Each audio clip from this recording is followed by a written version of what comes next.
જાઓ પાછો ગુજરાત તો હું મારી અંદર કંઈ ને કંઈ કર્યા કરું, ત્રિમંત્ર બોલું, દાદાનું કરું. મેં આ વસ્તુને દાદામાં વાપરી એટલે મને ઓર કમાણી થાય. દ્રષ્ટિ તો છે જ, કારણ કે આ જુદો છે અને આને તમે જેટલો સત્સંગમાં કે દાદામાં રાખો એટલો ફાયદો. આપણને હેરાન ના કરે, પોતે હેરાન ના થાય,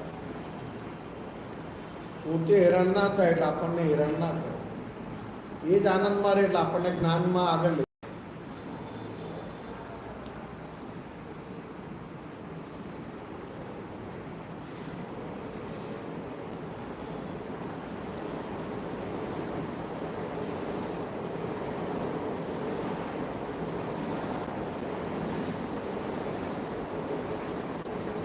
પૈસાથી સગવડ વધે અને પૈસા તો પુણ્યથી આવે. દાદા ભગવાન તો બહુ કીધું, ગમે તેટલો હોશિયાર હોય તો શેઠને ત્યાં નોકરી કરતો હોય, શેઠ બબૂચક હોય તો એ કરોડો રૂપિયા કમાતા હોય. અને મહેનતથી કરતા હોત, મજૂરો તો ખૂબ મહેનત કરે બિચારા, સવારથી લઈને સાંજ સુધી મજૂરી કરે છે, તો એ લોકો પાસે પૈસા જવા જોઈએ. નથી પૈસા મહેનતથી આવતા કે નથી આપણી હોશિયારીથી આવતા, અક્કલથી આવતા, પુણ્યથી આવતા. અને પુણ્ય એવી હોય કે ખાલી પૈસા એકલું લાવે એવું નહીં, તારી પણ વાહવા બોલાવે, તું બહુ હોશિયાર છે, તું બહુ ટેલેન્ટેડ છે, તું બહુ ફાઇન છે. પુણ્યમાં તો એક લક્ષ્મી જોડે જરા બધું બીજું બધું આવે, અને અમુકને ખાલી લક્ષ્મી જ આવે, બીજું બધું કે એનામાં કંઈ છે નહીં ભલી વાર, પણ એમ કે પુણ્ય છે એટલે લક્ષ્મી. અને બધા લક્ષ્મી માટે મહેનત કરે છે, એવું દરેકની અંદર મનમાં રહ્યા જ કરે છે કે હું પૈસા માટે મહેનત કરું છું. હવે એ અંદરથી સમજી લેવાનું છે કે હું મહેનત કરું છું ના નથી, પણ મહેનત પછી જે લક્ષ્મી કે જે ફળ આવે એ મારા હાથમાં છે. અને જે હું મહેનત કરું છું એ મહેનત કરવાની પણ મારા હાથમાં છે. એ તો શરીર સારું હોય, બધી રીતે અનુકૂળ હોય ત્યારે તમે કોઈ મટીરિયલ લાવો, વેચો, કામ કરો, કેટલા બધા સંજોગો ઉપર ડિપેન્ડ થવું પડે ત્યારે એક મહેનત થાય. ત્યારે આપણે મનુષ્ય હરેક બાબતમાં આપણે વધે એના માટે શું કરો પુરુષાર્થ કરીએ? હરેક બાબતમાં નહીં, ખાલી એક જ ધ્યાનમાં રાખવાનું કે આ મન, વાણી, કાયા મને કર્મના હિસાબના આધારે છે કે મારી પોતાના પાવરમાં છે. આખું આ કર્મનો હિસાબ જ છે. આ કોઈને આવી ડિઝાઇન, કોઈની આવી ડિઝાઇન, કોઈની આવી ડિઝાઇન, કોઈની આવી ડિઝાઇન, એટલે બોડી. પછી તમે કહો તો વાણી, તો કે વાણી પણ જુદી જુદી. મન, તો કે મન પણ જુદું જુદું. તો આજે મને મળ્યું છે એ મારા અંડરમાં છે ના, તો હું એના અંડરમાં છું. વિચારવા જેવું છે. આપણા અંડરમાં નથી એ તો તમે બરોબર છે, પણ તમે એના અંડરમાં છો. તો કે આ જ્ઞાન જાણ્યા પછી આપણે એના અંદરમાં નથી. બંને વસ્તુ જુદી થઈ ગઈ, બંને વસ્તુ જુદી થઈ ગઈ. હું મારો પોતાનો સ્વભાવ જાણી ગયો અને આજે મને મળ્યા છે મન, વાણી, કાયા, એનો ધર્મ પણ મને ખબર પડી ગઈ. એનો સ્વભાવ જુદો અને મારો સ્વભાવ જુદો. કારણ કે આનો સ્વભાવ કેવો છે તો કે વધે, ઘટે, ચડે, ઉતરે, મૂળમાં આવે, ના આવે, આનો એ રીતનું છે. વધ ઘટવા.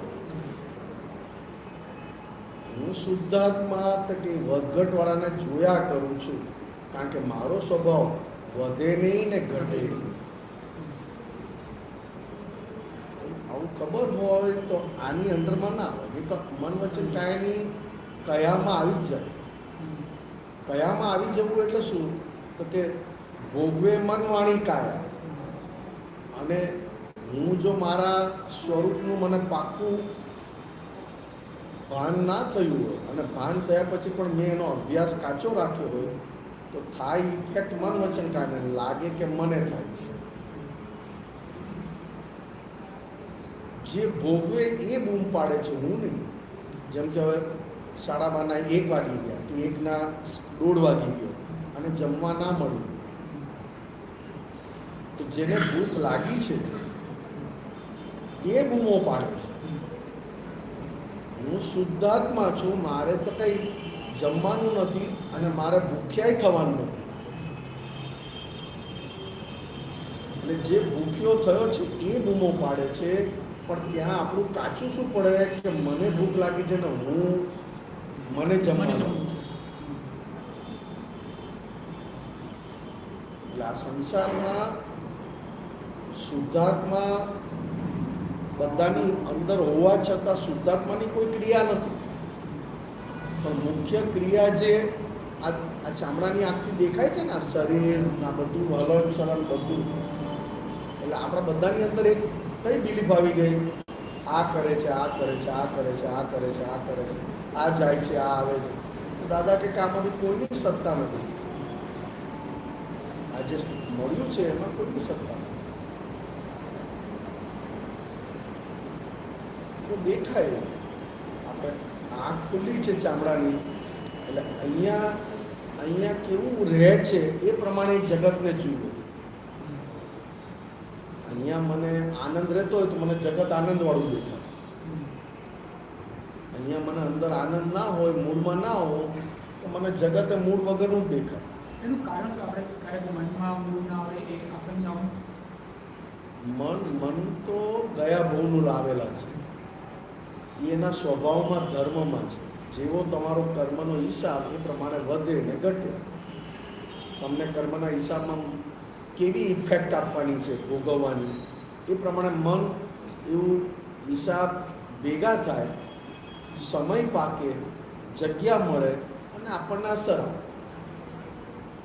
પણ આપણે કાચા ક્યાં પડીએ તો કે આ મને થાય છે, આ હું છું ને મને થાય છે, આ હું છું ને મને થાય છે. કશું બોલતા હોય તો પણ થાય કે હું બોલું છું, કશુંક જોતા હોય તો કે હું જોઉં છું, કશુંક સાંભળતા હોય તો થાય કે હું સાંભળું છું, વિચાર ચાલ્યા કરતા હોય તો કે મને વિચાર આવે છે. આ બધી મશીનરી છે. આ પણ કઈ મશીનરી છે? તો કે મૂળ શુદ્ધાત્માથી, આ શુદ્ધાત્માની પ્રેઝન્સમાં, હાજરીમાં આ ચાર્જ થયેલું છે. જેમ સૂર્યનારાયણથી સોલાર ચાર્જ થાય ને, સોલારથી ઇલેક્ટ્રિસિટી કે પાણી ગરમ મળે કે વોટર હીટ, તો સોલાર ચાર્જ ક્યાંથી થયું? તો કે સૂર્યનારાયણના પ્રકાશથી. તો કે મૂળ સૂર્યનારાયણ છે? તો કે ના, એ નથી, આ તો એનાથી ચાર્જ થયેલું. પણ આપે ગરમી એવી જ, એમ શુદ્ધાત્મા અંદર હાજર છે અને એની હાજરીથી, એના પ્રકાશથી આ આખી બોડી અંદર ચાર્જ થાય છે, નવી. આ જૂની થાય છે, એટલે કે આ ડિઝોલ્વ થાય છે, ડિસ્ચાર્જ થાય છે. પણ ડિસ્ચાર્જ થતી વખતે પાછી નવી અંદર શુદ્ધાત્માની હાજરીમાં ચાર્જ થાય, એ કોઝ રૂપે હોય. જેવી આ કમ્પ્લીટ ડિસ્ચાર્જ થઈ જાય ને, એટલે પેલું કોઝવાળો ભાગ પાછો આ રીતે ઇફેક્ટમાં આવે. એટલે દાદાએ શું કીધું કે જ્ઞાન લીધા પછી અંદર કોઝ બંધ થઈ ગયા, નહીં તો કોઝ ઇફેક્ટ, ઇફેક્ટ કોઝ ચાલુ જો. અત્યારે જે દેખાય છે એ ઇફેક્ટ સ્વરૂપે છે. એ ગયા બહુમાં ચાર્જ કરેલી. આ મન પણ એવું ચાર્જ કરેલું, વાણી પણ એવી ચાર્જ કરેલી, શરીર પણ એવું ચાર્જ કરેલું. આ મેઇન 3 બેટરી મેઇન, મન, વાણી અને કાયા. મજા? મન, વાણી અને કાયા 3 બેટરી. પણ એમાં આપણે ઇન્દ્રિયોનું બી કંઈ રોલ હોય આ મન માટે કાયા માટે? તમારા હિસાબ પ્રમાણે ઇન્દ્રિયો મળે. જો તમારા હિસાબ ભારે હોય તો જાનવર ગતિમાં જાય તો ઇન્દ્રિયો એટલી કામ ના કરે. ભાષા, વાણી ના મળે જાનવર ગતિમાં. આંખ, કાન, નાક, જીભ એ ગાય ભેંસ જે છે પંચેન્દ્રિય જ છે. 5 સેન્સીસ વાળા જીવ, 5 સેન્સીસ. અને 5 સેન્સીસમાં શ્રેષ્ઠ ટોપ મનુષ્ય, કારણ એની પાસે વાણી પોતાની જાતને એક્સપોઝ કરી શકે. અને બીજું કે મનુષ્યને મન અનલિમિટેડ એટલે તો જ્ઞાન ખુલ્લું થાય. જેટલું મન અનલિમિટેડ એટલું જ્ઞાન અનલિમિટેડ ખુલ્લું થાય. મન લિમિટેડ તો જ્ઞાન પણ લિમિટેડ જ ખુલ્લું થાય ને. કારણ કે મન એ જ્ઞાન લીધા પછી જ્ઞેય છે, અને હું શુદ્ધાત્મા જ્ઞાતા છું, હું જોનારો છું. શુદ્ધાત્માનો પ્રકાશ મન ઉપર પડે તો મન ઝળકે, દેખાય એ પ્રકાશમાં. પણ શુદ્ધાત્મા તો શુદ્ધાત્મા જ છે. જ્ઞાતા એટલે જોનારો, નોઅર એન્ડ સીયર, જાણનારો અને જોનારો. તો બીજા બધામાં છે ને ઇન્દ્રિયો લિમિટેડ છે. આ તમે પંચેન્દ્રિયની વાત કરી. પછી 4 સેન્સીસ, 3 સેન્સીસ. તો કે તને તારા કર્મ કેવા તું બાંધ્યા છે એ પ્રમાણે તને આ પેકિંગ મળે. હવે તને મનુષ્યને પેકિંગ મળ્યું તો અમુક ઇન્દ્રિયો પાછી તને વર્ક ના કરે. જેમ કોકને આંખે દેખાય નહીં, કોકને વાણીથી બોલાય નહીં, નથી હોતું, કોઈને સંભળાય નહીં. જે મનુષ્ય તો પાછું એ 1-2 વસ્તુ ન પણ હોય. કેમ તો કે એવો કર્મનો હિસાબ બાંધેલો છે એ પ્રમાણે અત્યારે એને ઇફેક્ટ આવી છે. એટલે દાદા ભગવાન શું કે આ મન, વાણી, કાયા જે તમને દેખાય છે એ ગયા બહુનું ચાર્જ કરેલી અત્યારે ઇફેક્ટ જ છે. અંદર ઇફેક્ટ આપે અને બહાર પણ ઇફેક્ટ આપે. એટલે જેથી કે મૂવીઝ છે કે રેકોર્ડ થયેલું આવી જ રહ્યું હવે. મૂવીઝ નહીં, પોતે શુદ્ધાત્માની હાજરીમાં જે દેખાયું એમાં એને ગમતું ના ગમતું કર્યું એનાથી ચાર્જ થયું. રાગ અને દ્વેષ. હવે જ્ઞાન લીધું એટલે રાગ અને દ્વેષ જતા રહ્યા. નવા કર્મ ચાર્જ થતા નથી. કોઝ બંધ થઈ ગયું, ઓનલી ઇફેક્ટ. પણ ઇફેક્ટમાં જેટલું તમને જ્ઞાન અને આજ્ઞા દાદાએ આપ્યા છે, આજ્ઞા એ જેટલી તમારા મન, વાણી, કાયાની ઇફેક્ટમાં જેટલી 5 આજ્ઞા દ્રષ્ટિ વપરાય એટલી ઇફેક્ટ ઓછી થઈ જાય. પણ નવું કોઝ પડતું નથી, એટલે નવા બીજ પડતા નથી. એટલે આ જે પુરુષાર્થ છે આપણો, તો એ દ્રષ્ટિ સ્વરૂપે છે કે પછી ભાવ સ્વરૂપે છે? અને બંનેમાં ડિફરન્સ? ભાવ તો છે ને, અજ્ઞાન હોય ત્યાં સુધી ભાવ. અજ્ઞાન એટલે શું? તો કે મારું નામ નિમેશ નહીં, હું નિમેશ, ત્યાં સુધી ભાવ. અને ભાવ પ્રમાણે નવા કર્મ ચાર્જ થાય. બંધાય. જેવા ભાવ એ પ્રમાણે નવા કર્મ બંધાય ને એ પ્રમાણે નવો જન્મ અંદર તૈયાર થાય. જ્યારે બહારનો જન્મ પતી જાય ને એટલે અંદર જે તૈયાર થયો ને એ પાછો આખો તૈયાર થઈને નવો જન્મ લે માતાના પેટમાં. શુદ્ધાત્મા થયા પછી ભાવ રહ્યા જ નહીં, એટલે નવા કર્મ બંધાતા જ નથી. પણ વ્યવહારમાં ભાવ જે કહીએ છીએ ને, વ્યવહારમાં ભાવ, એ વ્યવહારમાં શાના માટે કહીએ છીએ? તો કે તારી અંદર પોઝિટિવિટી, કે ભાઈ તું ભાવ ચોખ્ખા રાખ. હવે છે ડિસ્ચાર્જ, પણ તને એમ કે તું ભાવ ચોખ્ખા રાખ, તો તરત તને થોડું પોઝિટિવ જ્ઞાનથી. પણ એ કયો ભાવ? તો કે એ હું નહીં. જ્ઞાન લીધા પછી ભાવ રહ્યા જ નહીં. પણ શુદ્ધાત્મા પ્રાપ્ત થયા પછી ડિસ્ચાર્જ રહ્યું, અને ડિસ્ચાર્જ બધાનું પાવરફુલ હોય. આપણે કહી દઈએ કે ડિસ્ચાર્જ છે ને કંઈ ઇઝી છે, તો કે ના, ડિસ્ચાર્જમાં તો વધારે જાગૃતિ રાખવી પડે.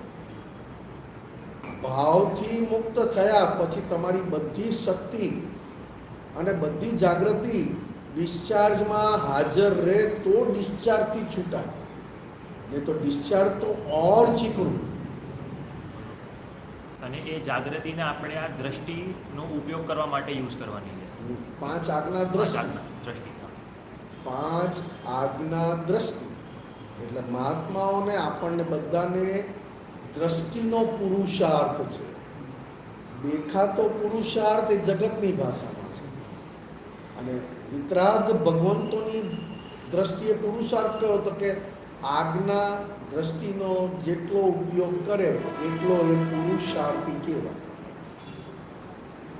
એટલે દ્રષ્ટિની ક્રિયા છે. કઈ ક્રિયા છે તો કે દ્રષ્ટિ.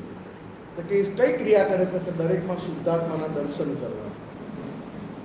શુદ્ધાત્માના દર્શન કરવા એ મેઇન. એટલે આજ્ઞા દ્રષ્ટિનો પુરુષાર્થ એ વિતરાગ ભગવંતોની ભાષામાં પુરુષાર્થ કહેવાય. એટલે હવે આ દ્રષ્ટિવાળો જે એસ્પેક્ટ છે એમાં પહેલી 3 આજ્ઞામાં સમજાય કે આપણે રિલેટિવ રિયલ જોઈએ કે પછી વ્યવસ્થિત શક્તિ છે એમ જોઈએ, પણ જ્યારે ફાઇલનો સંભાવે નિકાલ કરવાની વાત આવે છે અથવા શુદ્ધાત્માના ચોપડામાં રકમ જમા કરવાની વાત આવે છે, ત્યાં દ્રષ્ટિનો ઉપયોગ કેવી રીતે કરવો? શુદ્ધાત્માના ચોપડામાં તો તમે રોજ ચરણ વિધિ કરો એટલે શુદ્ધાત્માના ચોપડામાં ઉપરની 4 આજ્ઞામાંથી 1 આજ્ઞા પણ હાજર રહી તો શુદ્ધાત્માના ચોપડામાં જમા થાય. શુદ્ધાત્માનો ચોપડો એટલે શું છે? જસ કે જ્યાં સુધી હું નિમેષ છું ત્યાં સુધી ડેબિટ અને ક્રેડિટ 2 એકાઉન્ટ છે, પાપ અને પુણ્ય. પાપ એટલે ડેબિટ, પુણ્ય એટલે ક્રેડિટ. ડેબિટ ક્રેડિટ એકાઉન્ટ ચાલ્યા કરે. હવે શુદ્ધાત્મા થયા એટલે ડેબિટ અને ક્રેડિટ બંને એકાઉન્ટ નીકળી ગયા. ડેબિટ અને ક્રેડિટ એટલે કે પાપ અને પુણ્ય એકબીજાની અડેલા હતા, એ બંને વસ્તુ નીકળી ગઈ. પણ હવે જે શુદ્ધાત્માના ચોપડામાં જમા થાય છે અથવા તો જે પુણ્ય બંધાય છે એ પુણ્ય કેવી છે તો કે 100% અંદર પરમાત્મા ખુલ્લા કરવા માટેની પુણ્ય છે. જે શુદ્ધાત્માના ચોપડામાં જે જમા થાય છે પુણ્ય એ 100% પરમાત્મા ખુલ્લા કરવા માટેની છે. અને ફ્રીમાં સંસાર મળે, બાય પ્રોડક્શન એમાં સંસાર મળે ફ્રીમાં, પણ એને એ સંસારના સુખોની ઈચ્છા એકદમ ફિક્કી પડતી ગઈ. એટલે શુદ્ધાત્માનો ચોપડો એક ફ્રીમાં કેવી રીતે પડે? આ ખેતરમાં તમે ઘઉં વાવો તો ઘાસ ફ્રી મળે ને, હા. તો આ સંસારના સુખ એ ઘાસ જેવા છે, અચ્છા. અને અંદરનું સુખ એ પરમેનન્ટ છે. અચ્છા. એટલે જેથી કે આપણે શુદ્ધાત્મામાં આપણે કરીએ તો ઘાસ ઉગતી જશે એમ તો. આ ટેમ્પરરી સુખ છે. હા. આજે તને ચા પીવી હોય ને ચા પીવા મળે તો ભાવે, કાલે પાછી આપે તો કે ના આમાં નથી પીવી. આ ટેમ્પરરી સુખ છે. એ આના ઉપર ડિપેન્ડ કરે, મનવાણી કાયા ઉપર. અને અંદર પડેલું સુખ પરમેનન્ટ છે અને ઇન્ડિપેન્ડન્ટ છે. હવે એ સુખ માટે જે તમે પુરુષાર્થ કરો ને તો ફ્રીમાં આ તો મળે જ. ના, આવું છે. કેમ કૃષ્ણ ભગવાન, રામ ભગવાન બધા 2 બેડરૂમ હોલ કિચનમાં થોડા હતા, મહેલોમાં હતા. રાજા મહારાજાના દીકરા 24 તીર્થંકર ભગવાન કેવા હતા? મહેલોમાં, રાજા મહારાજાના. તેમ છતાં એમને મહેલનું સુખ અડે. ના, રાણીઓનું સુખ તો કે નહીં. એ લોકોને એકેય સુખ અંદર આવે જ નહીં, એમને લેવાની ઈચ્છા ના થાય. પણ જે લાવ્યા છે એનો સમભાવે નિકાલ કરતા હોય, એમાં ક્યાંય એ અટકી ના ગયા હોય. પત્ની રાણી આવે તોય અટકે નહીં, સંભાવે નિકાલ હોય. મહેલમાં જે કંઈ નોકર ચાકર જડ ઝવેરા તો એ બધાનો સંભાવે નિકાલ કરે, પણ એમાં એ લપસી ના જાય, કારણ કે એમાંથી સુખ એમને ના આવતું. પણ હિસાબ ચોખ્ખા કરતા. હવે વાત શું છે અહીંયા આપણને દાદા મળ્યા પછી ફાઇલ જ્યાં સુધી મને એટલે કે હું શુદ્ધાત્મા થયા પછી આજ્ઞા દ્રષ્ટિવાળો હું, આજ્ઞા દ્રષ્ટિ પ્રજ્ઞા શક્તિના આધારે અંદર પ્રજ્ઞા શક્તિ છે, પ્રજ્ઞા શક્તિવાળો એ શુદ્ધાત્માના પક્ષવાળો છે. એક્ઝેક્ટ આત્મા નથી એ, પણ આત્માના પક્ષવાળો એ ભાગ છે. એ પ્રજ્ઞા શક્તિવાળો 5 આજ્ઞાવાળો છે. એ 5 આજ્ઞાને જ્યાં સુધી આ જે પ્રાપ્ત થયા છે મન, વાણી અને કાયા બધાને આપણને, એ પોતાના મન, વાણી, કાયાને જ્યાં સુધી ફાઇલ સ્વરૂપે અભ્યાસ ના કરે ત્યાં સુધી તપ કાચું. ફાઇલોનો સમભાવે નિકાલ કરવો, ગમતી ફાઇલ કે ના ગમતી ફાઇલ, ગમતા વિચાર કે ના ગમતા વિચાર, ગમતા દ્રશ્ય કે ના ગમતા, ગમતું સાંભળવા મળે કે ના ગમતું સાંભળવા મળે. કોઈ જગ્યાએ આપણા વખાણ થાય અને બધા સારું બોલે ને કોઈક જગ્યાએ આપણને સંભળાવીને દુઃખી કરે. આ બધું જે છે, આ બધું એનાથી હું જુદો છું. અને આ બધાનો કોઈના પક્ષમાં ના જાઓ એને અદીઠ તપ કહ્યું. એટલે ફાઇલોનો સમભાવે નિકાલમાં એ તપ છે. અને તપ બધાનું કાચું પડે. એટલે કે ત્યાં દ્રષ્ટિ એ વસ્તુમાં છે કે ગમતું અથવા ના ગમતું આવે પણ એનાથી હું જુદો છું એ આપણે રાખીએ અને એમાં ભળી ના પહેલાં જઈએ. પહેલું તો કે પોતાના મનવાણી કાયાને ફાઇલ સમજો છો. મારી વાત ત્યાં હતી, બરોબર. વાત ત્યાં હતી મારી. આ ચા પીએ છે તો આ ચાનો નિકાલ સંભાવે કરે છે કે પછી સારી છે ને ખરાબ છે એમાં પડી ગયો? પડી જાય છે. એને જાણનારો હું જુદો છું. ચા મારે નથી પીવાની. ચા જેને ઈચ્છા થઈ જે ભલે પીએ, પણ એ પીને સંભાળ નિકાલ કરે છે કે પાછું એમાં પણ દખલ કરે છે? સામે બહુ બધા નાસ્તા પડ્યા છે, હાલો તો કે ભલે તારે નથી લેવું તો ના લઈશ, દરેકનો વિનય કરજે.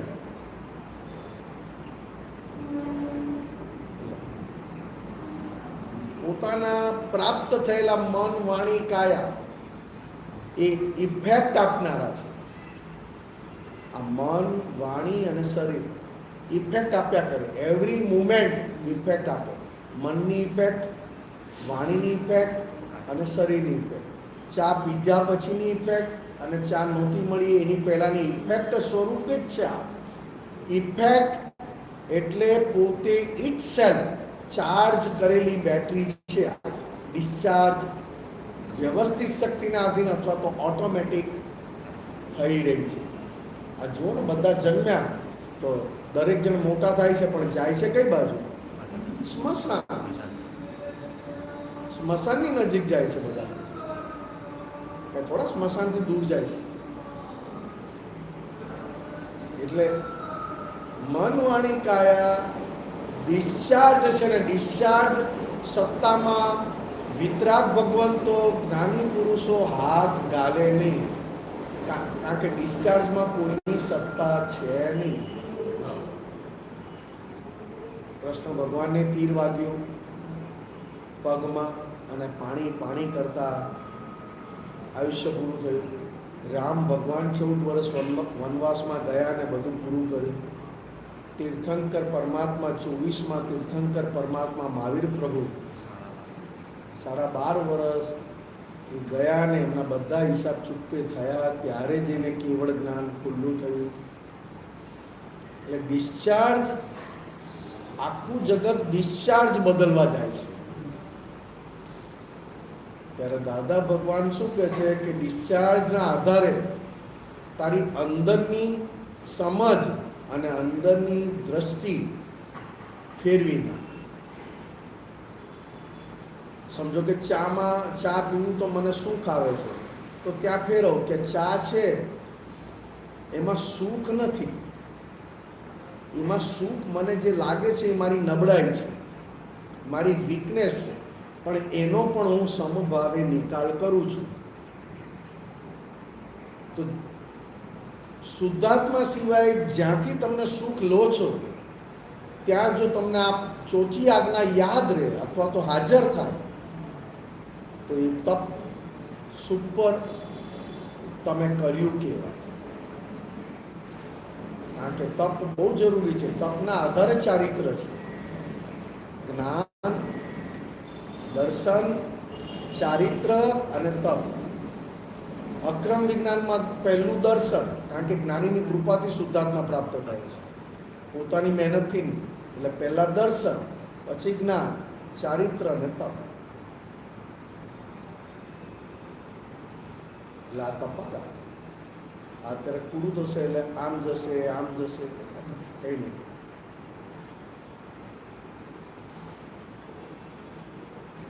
એટલે આજે 5 આજ્ઞા છે, એમાં આપણે કહીએ કે વ્યવસ્થિતની આજ્ઞા, પણ વ્યવસ્થિત શક્તિ કરતા છે એ જો હાજર રહે આપણી અંદર તો આપણા માટે અંદરના જગતનો એન્ડ આવી ગયો. બહારનું જગત એની મેળે પૂરું થઈ જશે. વ્યવસ્થિત શક્તિ જ કરતા છે, નથી એણે કશું કર્યું મારી જોડે, નથી એણે કશું મારી જોડે કર્યું. વ્યવસ્થિત શક્તિ કરતા છે ને આ બધા જે મારી જોડે કરે છે નિમિત્ત માત્ર છે, વ્યવસ્થિત શક્તિ કરાવડાવે છે. આપણે એમાં મનમાં તો છે, ચલો આપણે બોલીએ પણ એ 100% એક્સેપ્ટ થવું ને એ તો સમજ પડશે ને. તો એ એના માટે કેવું હતું 100% આપણે તો સમજી દાદે દાખલો આપ્યો છે ને કે ચા એકલાથી બનાવાય, ચામાં ખાંડ જોઈએ, દૂધ જોઈએ, આ જોઈએ, તે જોઈએ. તો આજે તમને એક જણ મને મારું ઇન્સલ્ટ કરે છે, એક જણ, તો એણે એકલાએ કર્યું કે બીજા બધા બહુ સંજોગો ભેગા થયા ત્યારે આનાથી એક આ કાર્ય થયું? ત્યારે યાદ ના આવે કે આખું પાછું આવ્યું છે ખાલી સમજણ પાકી કરવી પડે. વ્યવસ્થિતની આજ્ઞા માટે સમજણ પાકી કરવી પડે કે આ જગતમાં તીર્થંકર ભગવાન કેવી રીતે છૂટ્યા, જ્ઞાની પુરુષ દાદા ભગવાન કેવી રીતે મુક્ત થયા. કે એક જ મોટામાં મોટું વ્યવસ્થિત શક્તિ કરતા છે. આ જગતમાં કોઈ ઇન્ડિપેન્ડન્ટલી કરતા નથી. આજે મારે અહીંયા આવવું છે તો મારા પગ સારા હોય, મારું શરીર સારું હોય, વચમાં કોઈએ મને રોક્યો નહીં તો પછી ક્લાસમાં આવ્યો. તો હું મારી મેળે આવ્યો કે બીજા બધા સંજોગોની હેલ્પ લઈને અહીંયા સુધી આવ્યો? એ બધા સંજોગોની હેલ્પ લઈને એક કાર્ય થવું એને વ્યવસ્થિત શક્તિ કરતા કયા. બીજા બધા સંજોગોની હેલ્પ લીધી, પણ આ મૂળ જે આ સંજોગ છે ને એ શું કે મેં કર્યું, અને એના લીધે મેં કર્યું એટલે એને બધા કર્તા સ્વરૂપે દેખાય. ડુઅર એણે કર્યું. કોઈએ કંઈ કર્યું નથી. અહીંયા જેવું હતું એવું વ્યવસ્થિત શક્તિએ જોયું કે ટાઈમ પાક્યો છે એટલે એ હિસાબ પૂરો કરવા માટે નિમિત્ત બનાવે અને અહીંયા પૂરું થાય. વ્યવસ્થિત શક્તિ માટે દાદા ભગવાને 30 ભવ,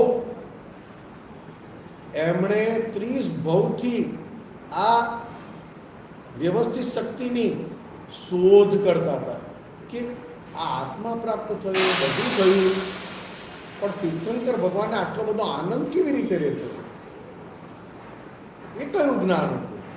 તો કરતા 30 જન્મ દાદા ભગવાનના ગયા. મોક્ષ તો એમનો ક્યારનો થઈ જાત. 2 વસ્તુ માટે થઈને મોક્ષ અટકેલો. એક તો જગત કલ્યાણની ભાવના અને બીજું વ્યવસ્થિતની ખોજ માટે. તો દાદા ભગવાનને પોતાના પાસ 30 જણ દેખાતા હતા. એ તો કોઈને પણ દેખાયેલા. દાદા ભગવાન તો જ્ઞાની પુરુષ કહેવાય, આત્મજ્ઞાની પુરુષ. આ તો કોઈને પણ દેખાય. આ તો કોઈ સાધના કરે નહીં દેખાય. એ કંઈ મોટી ઇમ્પોર્ટન્ટ વાત નથી. આત્મા તો દાદા ભગવાન કહે કે અમે ખુદ મોક્ષ રોક્યો તો વ્યવસ્થિત શોધને કાજે. વ્યવસ્થિતની આજ્ઞા તીર્થંકર ભગવાનના હૃદયમાં હતી. જેવું તેવું નથી.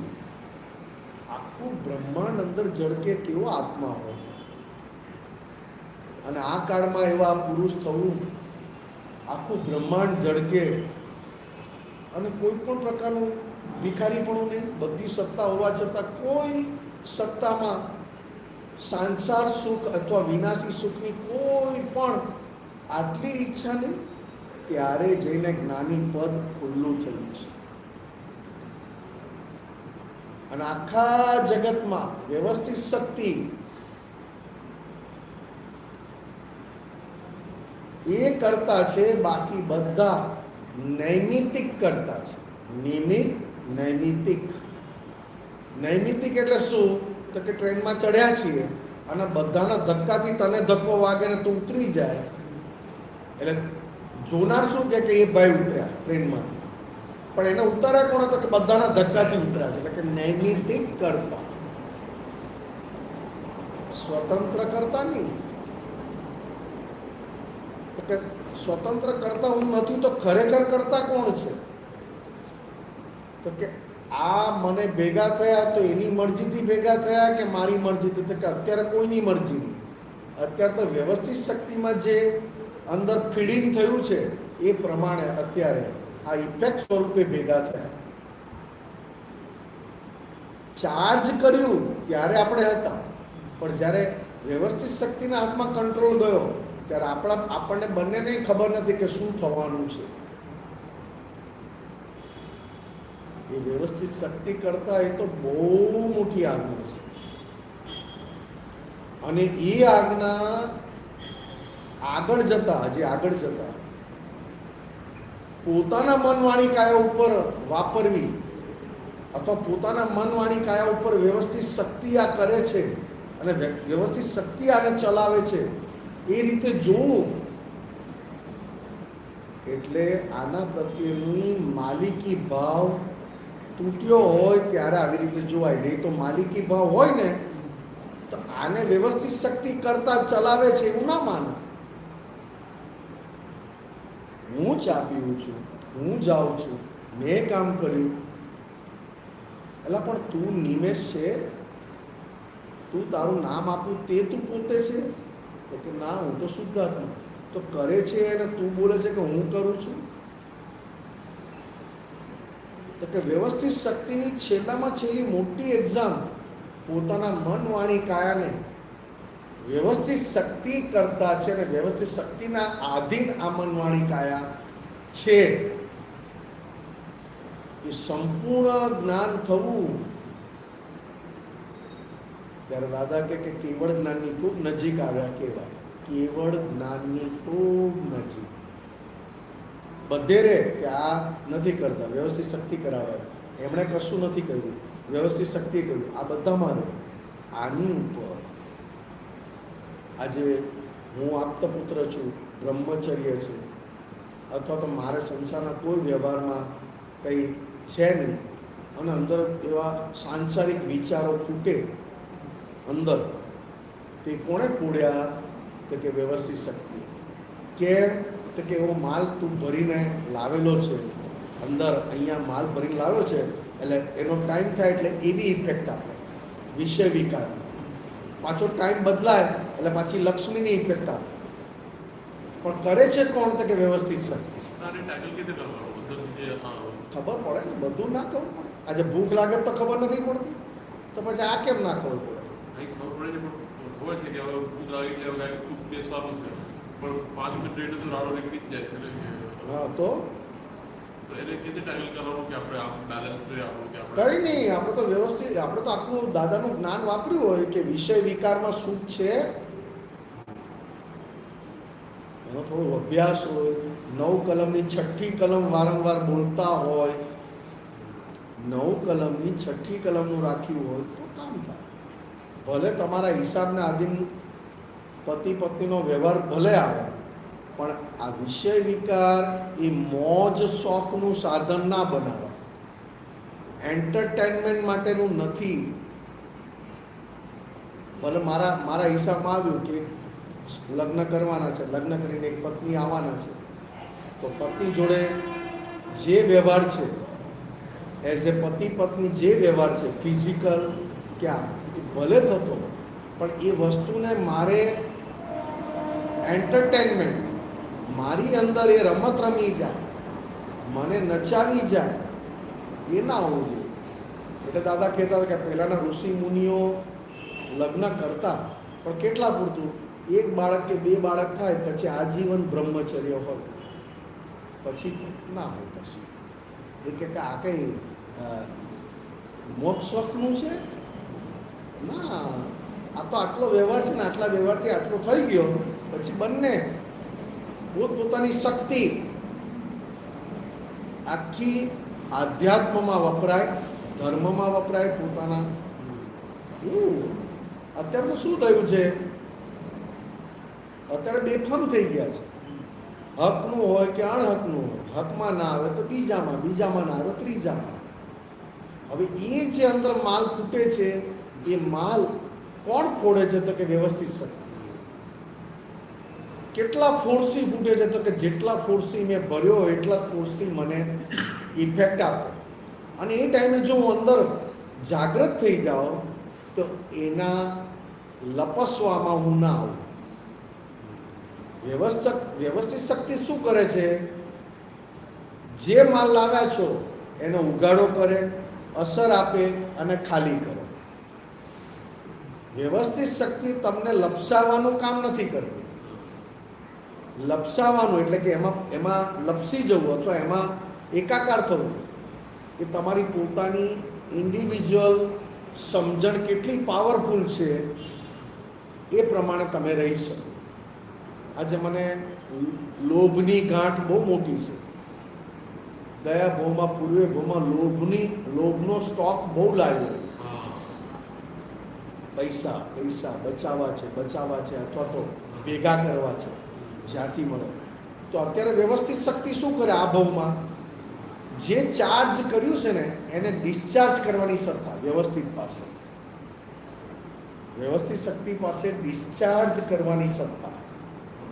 તો વ્યવસ્થિત ડિસ્ચાર્જ તો કરાવે, પણ એ લોભમાં મારે આવવું કે ના આવવું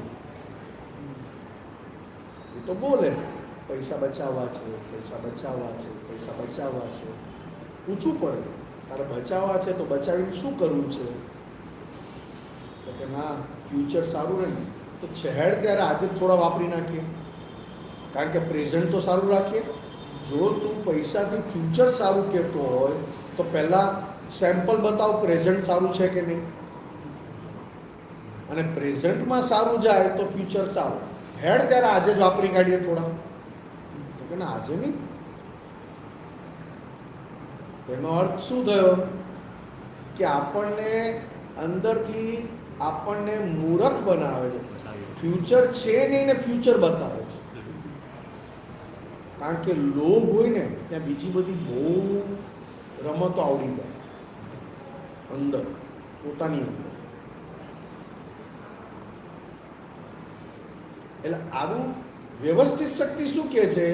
કે આ મન, વાણી, કાયા એ કશું નથી. આમ સ્થૂળમાં ફિઝિકલમાં કેવું હોય તો માંસનો લોચો છે આ, પણ એને ડિઝાઇન આપી છે. જેમ પેલું કાદો ભેગો કરીને પછી એની પર ડાય મૂકીને માટલું બને ને માટીમાંથી, એમ આ છે માંસનો લોચો. પછી આની ડિઝાઇન બની એના. અને બીજી રીતે સમજવું હોય તો દાદા શું કહે છે? ફક્ત કર્મના હિસાબનું પોટલું છે. કર્મના હિસાબનું કોમ્પેક્ટ પોટલું છે. મેમરી કાર્ડ નથી હોતું? કેટલા જીબી હોય આવડું, કેટલા જીબી સ્ટોરેજ કરે? તો આ 5 ફૂટમાં કેટલું બધું સ્ટોરેજ થયેલું છે. હવે એને ખાલી કરે, એને ખાલી કરનાર, ખાલી કરાવે છે એ વ્યવસ્થિત શક્તિ છે. અને એ વ્યવસ્થિત શક્તિ ને વ્યવસ્થિત શક્તિ માનવું એ પહેલામાં પહેલો સંભાવે નિકાલ, મોટામાં મોટો સંભાવે નિકાલ. કોઈ કરતા નથી, કોઈ કશું કરતું નથી, વ્યવસ્થિત શક્તિ કરાવડાવે છે તો મોટામાં મોટો સંભાવે નિકાલ એમાં. પછી તમારે ઇન્ડિવિજ્યુઅલ કરવું તો કે ઇન્ડિવિજ્યુઅલ આની જોડે હિસાબ છે તો એનો સંભાવ્ય નિકાલ, આની જોડે છે તો સંભાવ્ય નિકાલ, આની જોડે બહુ સારો અને ગમતો હિસાબ છે તો પણ સંભાવ્ય નિકાલ, આની જોડે ના ગમે એવો અને વધારે અંદરથી દુખે હોય તો કે એનોય સંભાવ્ય નિકાલ. હે દાદા મને શક્તિ આપો સમભાવે નિકાલ કરવાની, અને એની અંદર રહેલા હે શુદ્ધાત્મા ભગવાન આપની અપૂર્વ શક્તિ આપો મને.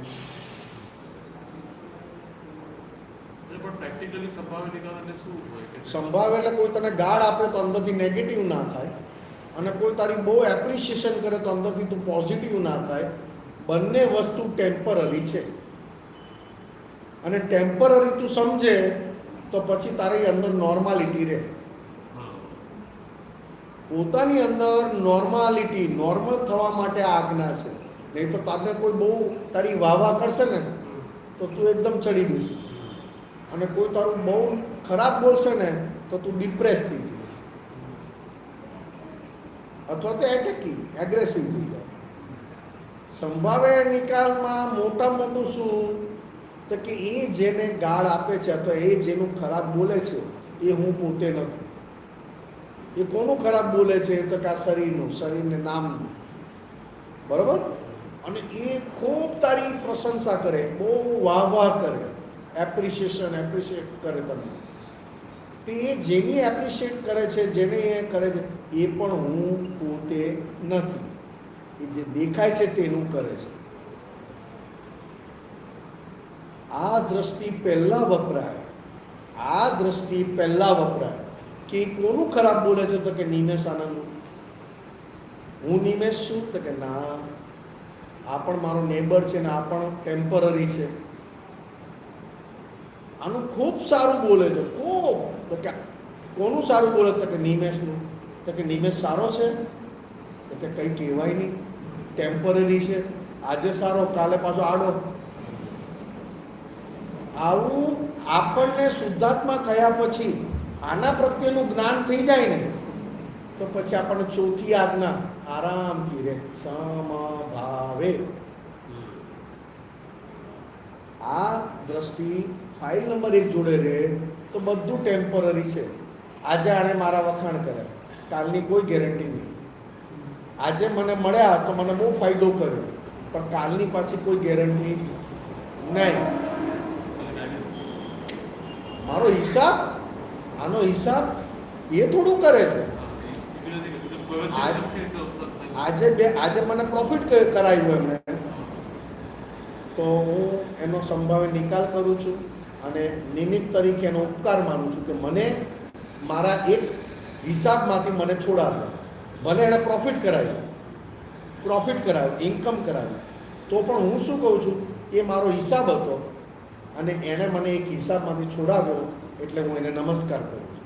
કાલે એ ભેગા થયા અથવા તો મહિના પછી ભેગા થયા તો એણે મને લોસ કરાવડાવ્યો, તો હું એમના શુદ્ધાત્માને નમસ્કાર કરું છું. અને લોસ એ મારા હિસાબમાં હતો તો એ લોસવાળા હિસાબમાંથી મને છોડાવ્યો, મુક્ત કર્યો, એને હું નિમિત્ત સ્વરૂપે ઉપકારી કહું છું. નિમિત્ત ખરેખર કરતા કોણ તો કે વ્યવસ્થિત છે, એનું તો કંઈ ના થાય. એટલે દાદા ભગવાન આ કાળમાં એકદમ નેકેડ ના કહી, સ્વતંત્ર સંડાસ જવાની શક્તિ નથી. અને દાદા ભગવાન શું કહે છે, શેકેલો પાપડ ભાંગવાની શક્તિ નથી. મને પાપડ ભાંગવાનું કે પાપડ જે ભાંગે છે ને એ શક્તિ મારી નથી, એ પૂતગલની શક્તિ છે, અને પૂતગલની શક્તિ મારી નથી. પાછું શું કહે છે કે આની પાસે શક્તિ છે, આ પૂતગલ શક્તિ. એ પૂતગલ શક્તિનો હું પોતે માલિક. પણ પાછા શું કહે છે, પાપડ એના સ્વભાવમાં હોય તો ભાંગે. હવાઈ ગયું હોય, પાપડ હવા લાગી ગઈ હોય તો આંગળી ગમે તેટલી મારો, શેકેલો પાપડ ભાંગવાની મારામાં સત્તા નથી, પણ તમને મોક્ષ આપવાની સત્તા હું લાવ્યો છું. તો કે એક બાજુ શું કહે છે તો કે સંસારમાં કોઈ સત્તા મારી નથી ને મારી પાસે છે નહીં, એ બધી પૂતગલ સત્તા છે. અને પાછી પૂતગલ સત્તા પાછી સંજોગોને આધીન છે. અને મારી સ્વતંત્ર સત્તા કઈ છે? સ્વતંત્ર સત્તા તો કે હું મારા પોતાના સ્વભાવનો છું. જ્ઞાતા દ્રષ્ટા પણ માનું. અને એના લીધે મને જ્ઞાની પદ મળ્યું છે અને હું અત્યારે મોક્ષ આપવામાં, જ્ઞાન આપવામાં નિમિત્ત સ્વરૂપે કામ કરું છું. પણ સાંસારિક શક્તિ, ઉદ્ગલ શક્તિ એ ગમે તેટલી ટોપની હોય તો પણ મારી નથી. આજે આપણે તમે અહીંયાથી જાઓ, ચાલતા જાઓ, આખો દિવસ દોડો દોડો દોડો દોડો દોડો અને બધા કામ થઈ જાય. કામ આખો દિવસ દોડીને બધા કામ કર્યા કોણે? તો કે આણે. હવે આપણને જ્ઞાન છે કે આ ઇન્ડિપેન્ડન્ટલી કામ કરી શકે તો કે ના, એને બીજા બધા સંજોગો ફેવરેબલ થાય ત્યારે કામ થાય. ત્યારે આ એકલો શું કે આજે આખા દિવસ મેં બધા કામ પતાવી, તો કે વ્યવહારથી કહેવામાં વાંધો નથી, પણ ખરેખર અંદર જ્ઞાન શું હોવું જોઈએ? તો કે વ્યવસ્થિત શક્તિ આજે મને બધી રીતે હેલ્પ કરી અને વ્યવસ્થિત શક્તિ બધા સંજોગો એવા મોકલ્યા કે આજના બધા હિસાબ મારા પૂરા થઈ ગયા. નહીં તો શું થાય કે તમારી ઈચ્છા પ્રમાણે કામ થાય ને તો પાછો તમને અંદર રસ આવે. મેં કર્યું. આ બધું આવું છે. કેટલા વાગ્યા? 40. બહુ સમજવા જેવું છે. આપણી જે રિસ્પોન્સિબિલિટીઝ છે, જે કે કરિયરમાં કે કંઈ હોય, તો એને આપણે કેવી રીતે ડિસ્ચાર્જ કરવાનું હોય? રિસ્પોન્સિબિલિટી ધ્રુવની છે, તારી નહીં. હા, ધ્રુવની છે. ધ્રુવને કહેવાનું તું તારી રિસ્પોન્સિબિલિટી પૂરી કર, ટ્રાય કર, પછી જે રિઝલ્ટ આવે તે કરેક્ટ માનજે. મારે મારી લાઈફ બનાવવી છે, મારે મારું કેરિયર બનાવવું છે, મારે મારું ફ્યુચર બનાવવું છે, મારે સેટલ થવું છે, તો કે ના નથી. આને શું કહીએ આપણે મનવાણી કાયને? તું બધું જ કર. તું સેટલ થવું હોય તો એના માટે તું બધા એફર્ટ્સ કર, તું દોડ, તારું કેરિયર બનાવ, તારું આ બનાવ. ના નથી, પણ બધું તું દોડ્યા પછી જે રિઝલ્ટ આવે, એ રિઝલ્ટ જે આવ્યું તે એને તું એક્સેપ્ટ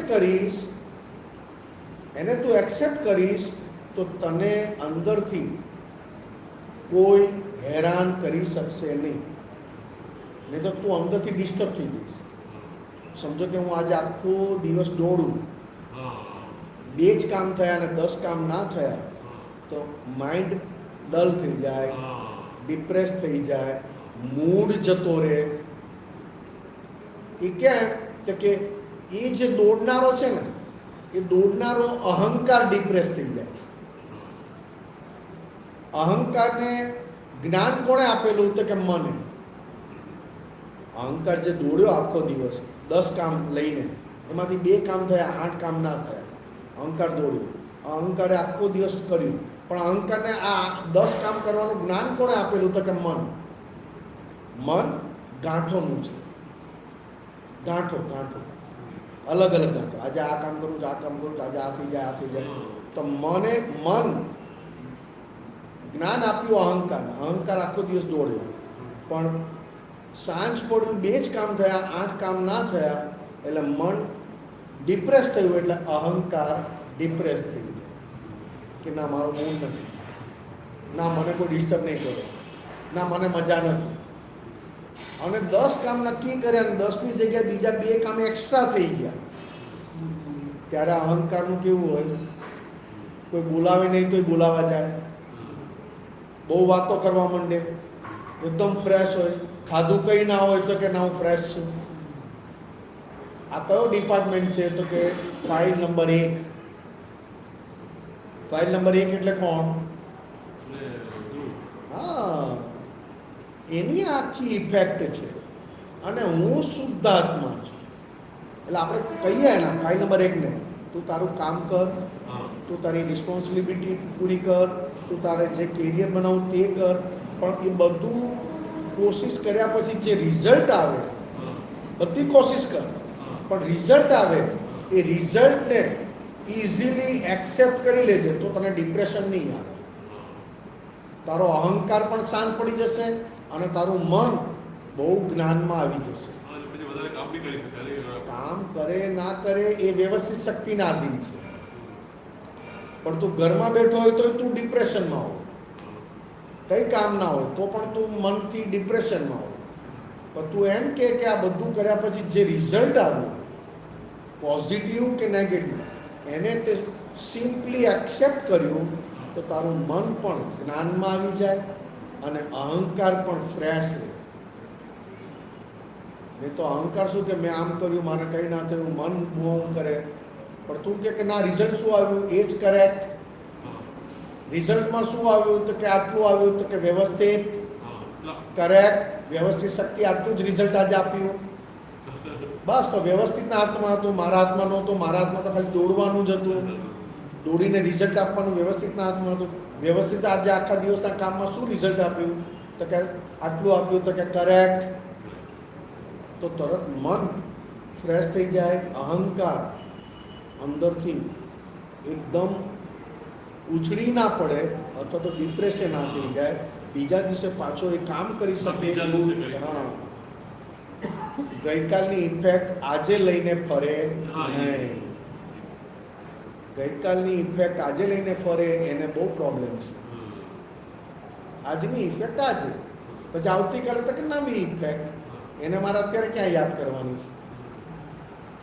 હું આવતીકાલે પણ આવી રીતે નીકળીશ અને કામ નહીં થાય તો એટલે હજી તો તું ઘરમાં છે, ટોયલેટમાં બેઠો છે, હજી તો ટોયલેટને બધું પૂરું તો કર. ક્યારે આવી ચિંતા કરી છે કે આજે ખાઉં છું, કાલે ટોયલેટ નહીં થાય તો? કરી ચિંતા કોઈ દાડો? ના. જેની ચિંતા ના કરો ને એ વસ્તુમાં તમારે એફર્ટ્સ ના કરવી પડે. જેની ચિંતા ના કરો એમાં તમારે મહેનત કરવી ના પડે. હવે ચિંતા કેમ નથી કરતા? તો કે ખબર છે કાલે ટોયલેટ થશે કે નહીં થાય એ મારા હાથમાં ના. એટલે એ જ્ઞાન પાકું છે એટલે ચિંતા નથી થતી, એમ કહું છું. અને જ્યાં જ્ઞાન અધકચરું છે, પૂરેપૂરું નથી, એટલે થોડીક વાર કરવા જાય, પાછો થોડીક વાર કે વ્યવસ્થિત છે, થોડીક વાર પાછો કરવા જાય, થોડીક વાર વ્યવસ્થિત છે. ત્યારે પહેલામાં ખબર છે, ક્યારે ચિંતા ના થાય, ખાય ખરા, એ કાલે થશે કે નહીં એ વિચારે ના આવે. બોલો, અત્યારે બિંદાસ ખાતો હોય વડાપાઉં, સમોસા, એટલે કાલે એવું તો થઈ જશે. જો હવે અત્યારે હું ખાઉં છું અને કાલની નીચેની ગલનની વાત કરું તો અત્યારે ખાવું કેમ? એટલે અત્યારના લોકોના મન કેવા છે, બહુ પહોંચ્યા છે. હું કાલે નીકળીશ તો ખરા, પણ આ બધા કામ નહીં થાય તો એટલે આને પથરો નાખ્યો. તો પથરો નાખ્યો તો અંદર કેવું પડે? જો ભાઈ નિમેશ, તારે તારા હિસાબ ચૂકવવા માટે જવાનું છે બધે. શું કહેવાનું પોતાની જાતને? તું તારા લઈ આવેલા હિસાબ ચૂકવવા માટે જાય છે. એમાં અમુક હિસાબ તને રિલેટિવમાં પોઝિટિવ રિઝલ્ટ આપે. રિલેટિવમાં એટલે કામ થઈ ગયું, ઓર્ડર થઈ ગયો, પેમેન્ટ મળી ગયું, તો કે તું તારા હિસાબથી બંધાયેલો છે ને વ્યવસ્થિત શક્તિ તને તારા હિસાબ ચૂકવવા માટે અહીંયાથી ભાંડુપ લઈ જાય, અહીંયાથી ચર્ચગેટ લઈ જાય, અહીંયાથી ન્યૂ બોમ્બે લઈ જાય, વ્યવસ્થિત શક્તિ લઈ જાય છે હિસાબ પૂરા કરવા માટે. એમાં રિલેટિવમાં તને બે ફેવરેબલ આવ્યા તો વ્યવસ્થિત, અને રિલેટિવમાં બે અનફેવરેબલ આવ્યા તો પણ વ્યવસ્થિત. પણ તારું કામ શું છે? તો કે તારે જવાનું. આપશે નહીં આપે એ કશી વાત નહીં. પ્યોર થઈને એનામાં શુદ્ધાત્માના દર્શન કરીને અંદરથી કહેવાનું કે હા પાડશે તો પણ વ્યવસ્થિતની સત્તામાં છે, ના પાડશે તો પણ વ્યવસ્થિતની સત્તા. એનામાં શુદ્ધાત્માના દર્શન કરું છું અને મારો જે હિસાબ બાકી છે એ એની જોડે પૂરો કરું છું. સમજાય ને? પછી જે બન્યું પોઝિટિવ આવ્યું, વ્યવસ્થિત કામ થઈ ગયું, પેમેન્ટ મળી ગયું, નવો ઓર્ડર મળ્યો, વ્યવસ્થિત. કામ ના થયું, પેમેન્ટ ના મળ્યું, વ્યવસ્થિત થશે. બરાબર ને? આવું હોય તો દોડ દોડ દોડ દોડ કરે. દાદા ભગવાન કહે કે તું 10 કલાક દોડીશ તો તને લક્ષ્મી તો આટલી જ આવવાની છે. અને 24 કલાક દોડીશ તોય લક્ષ્મી આટલી આવવાની છે, અને કોઈક વાર તો ખાલી 2 કલાકે ના દોડે તો પણ કંઈક હિસાબ એવો હોય કે ફોન પર કામ થઈ જાય. જય સચ્ચિદાનંદ. જય સચ્ચિદાનંદ. 4:30 થઈ ગયા ને? હે? 4 મિનિટ બાકી.